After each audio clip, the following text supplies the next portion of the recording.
Whoa, what's happening, guys? Listen, thank you for joining me back on this channel, originally called Social Work Student Dad. Don't know why I named it that, as if I wasn't eventually not going to be a student. So I'm working on the name to rebrand, help me work it out.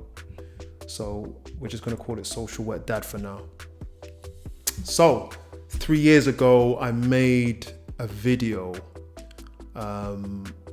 and it was only one. I plan to do many. I plan to do what I'm doing now, of my journey as a social work student. And it wasn't just as a student, it was also as a dad, and making that economic decision to become a social worker wasn't easy.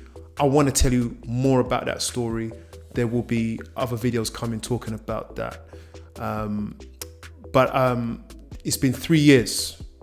So I want you to know that we're starting again, or continuing from the last one, with a lot to share with you. Do you know what I mean?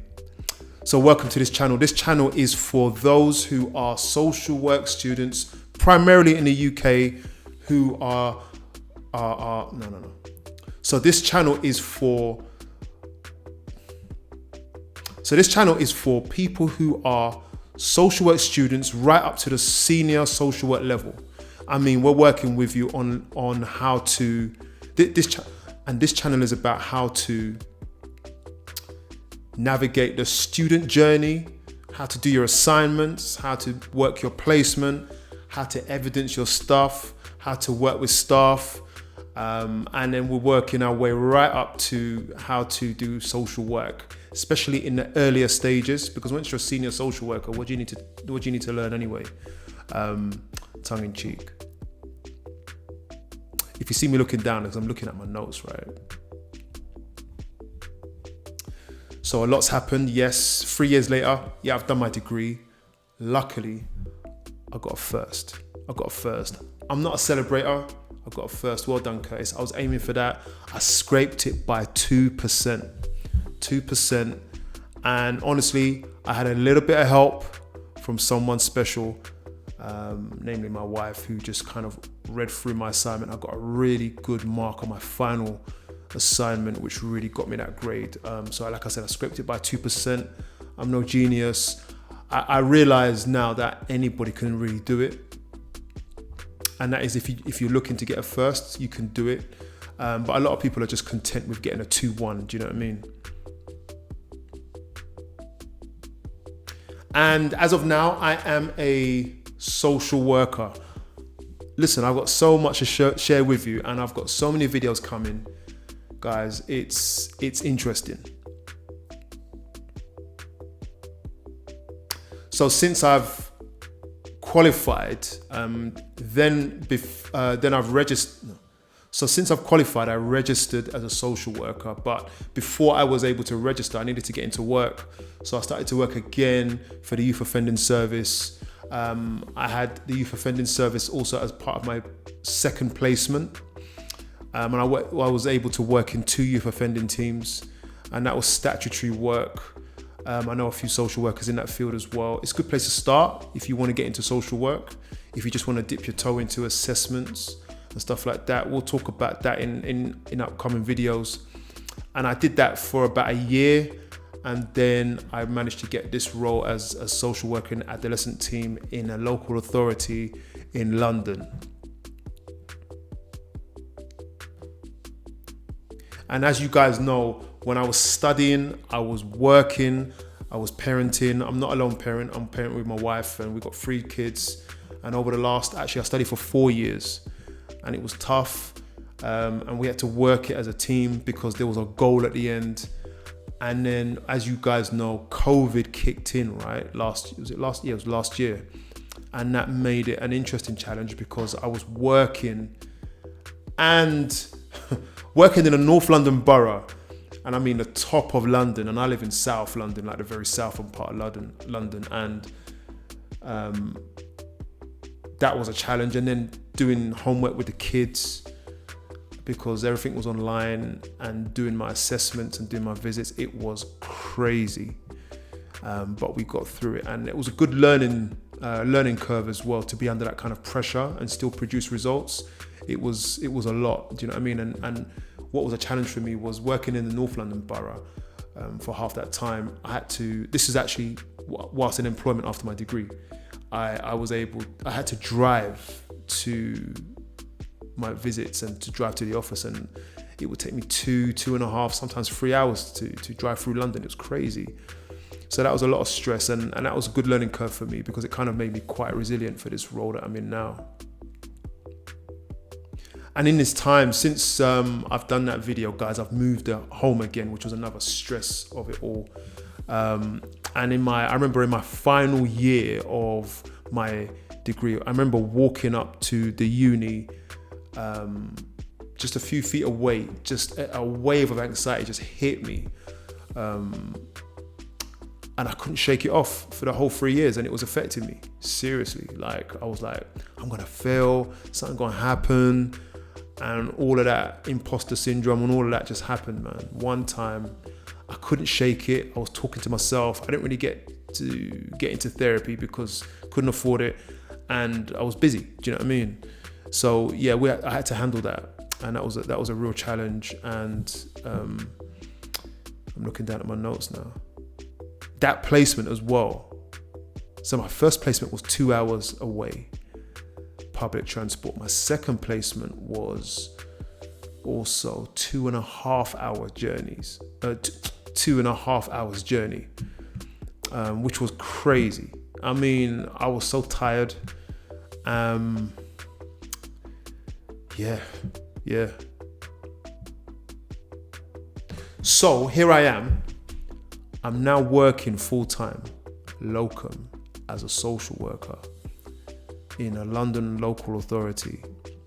And I haven't done my ASYE. And that is something we're going to talk about, because there are people that have done it in my cohort from my uni who have done it already, is in this week. But I haven't, and there's a whole lot of talk about how much we need it. And I've discovered that some local authorities want it, some don't care. You know, it's a big debate out there. But thank you, David Cameron, for causing undue stress on us with your frivolous commentary about how bad social workers can be.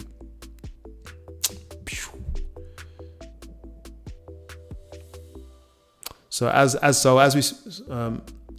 want you to know that this channel is really going to look at a lot of things. We're going to look at, especially from the student level, how to do your assignments, what they're looking for, how to study more efficiently, all of that. And I want to get some of you guys on the show. Maybe you could ask your questions and we'll be answering that as well. We're going to be looking at what it is to just get into social work. And I'll tell you from my perspective, there was because I've been 20 years on the front line roughly, and I've got experiences in working with children and families in my various roles, in really challenging roles as well. And then becoming a social worker, I've got I've got a fair amount of experience in meeting people, which is something that a lot of people struggle with, is getting out there and meeting people. And you'll meet families that don't want to talk to you. You'll get abuse. You'll get all of that because sometimes they're scared of us, or they've just had too much intervention, and they don't want to know us. And so you can get that real cold shoulder. And sometimes you get families that you just can't help. You really cannot help them. You're just going to do your best. And so that can be daunting for people because it's like you're meeting a lot of volatility. And I've kind of had a lot of that in my previous frontline roles. So some of my cohort are kind of like, I don't want to do it, it's scary. Do you know what I mean? So we will look at how you kind of navigate your way in, because some of us have just left college and gone straight in, and 22 years old, we're social workers, and me, I'm in my 40s. And it's like, some of this is nothing. But then there's that administration element, which is, I'm going to talk to you about my journey and how I kind of administered my time. I talk to others and share the tips from others who have how they've administered their time. So there's a lot to talk about. I've got a whole list of topics here, man. If you want to walk the prescribed path of being a social worker, do you want to do that? Do you want to just be a classic social worker? Or is there something more out there for you? And just to let you know, there are more roles evolving because of the increased awareness of safeguarding. There are new roles are popping up for social workers. There's a lot going on out there. And I think one thing I discovered was that when talking to people who are just coming out of the student phase, is that they only see that really narrow road of just being a social worker. And actually there's a lot more out there. And that's one of the reasons why I became a social worker. I'll talk about agency work, locum work, what's worth it, what's not.